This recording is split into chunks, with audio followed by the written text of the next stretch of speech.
the nurse in BC, has been hounded out of the profession, and my heart breaks for her.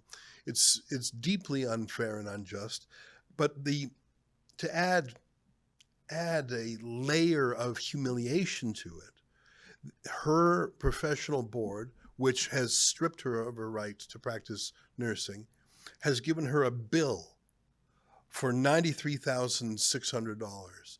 So they had a kangaroo court that drummed her out of the profession because she disagrees with transgenderism, even though she never took it out on any patient. There was never a complaint. She was never hostile to any patient whatsoever. Outside of her work, it was an extracurricular thing. She expressed her politics. Not only did they strip her of her career, destroy her job, but now they're sending her a bill. It's like what Stalin would kill someone and then send the family an invoice for the bullet. That's what's happened here. Tell me what's going on with Amy Hamm. I hope you guys are fighting that fine.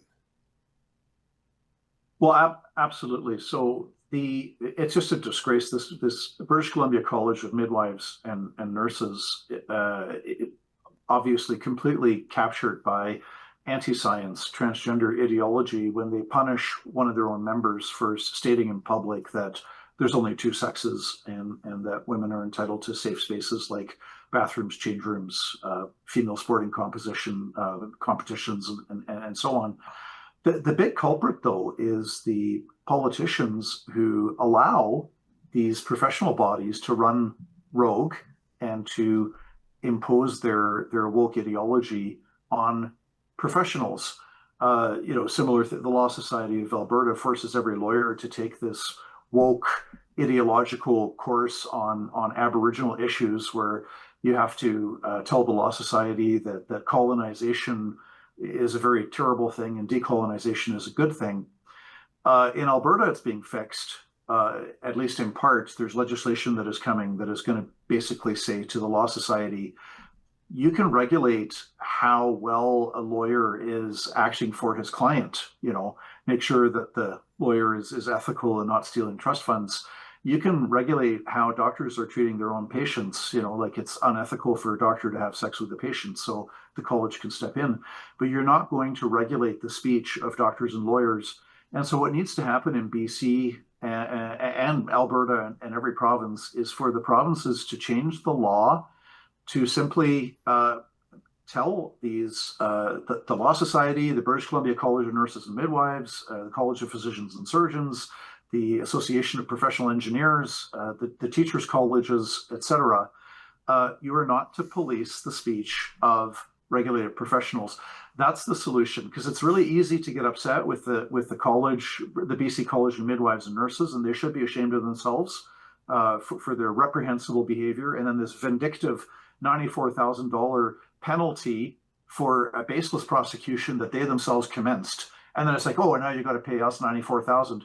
They should be ashamed of themselves. But the bigger problem is with politicians who are not reining in these woke ideologues.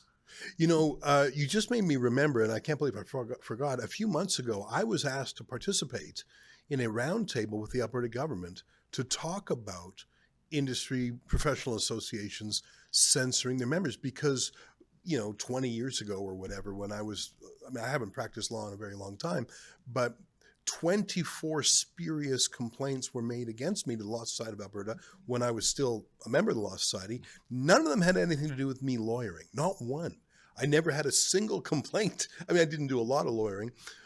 They were all political complaints. Like, people would send a copy of my Toronto Sun newspaper article to the Law Society and say, that's illegal. Like, it was that ridiculous.